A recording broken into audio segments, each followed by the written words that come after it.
So if you just teach them about it and then expect people to just apply it right away, there's not a lot of room for you to internalize it, find what's valuable to you, how it would work for your situation. And so I think that's kind of what I'm hoping, having like these spaces for educators to come have like full on experiences with other educators that we could then scaffold with the like the actual educational resources to use with youth. Yeah. No, it makes sense. It's so interesting that you're talking about this being at a conference and the work that you do. And I just had like a memory of I went to this National Science Teachers Association conference. This was, I don't know, year 5, 6 of being a science educator.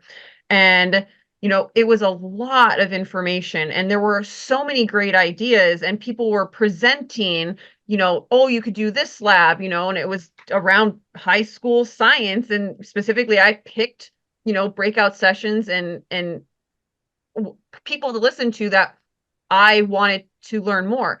And I remember feeling inundated with like, how am I going to implement all of this? And like, yes, I did get to play a little bit in the sessions, but in order to make it work in my classroom, I remember, and luckily my district had this person, they had like a science, kind of like overhead director, so to speak, but they could come into your classroom and kind of get you to think through, a lesson or a unit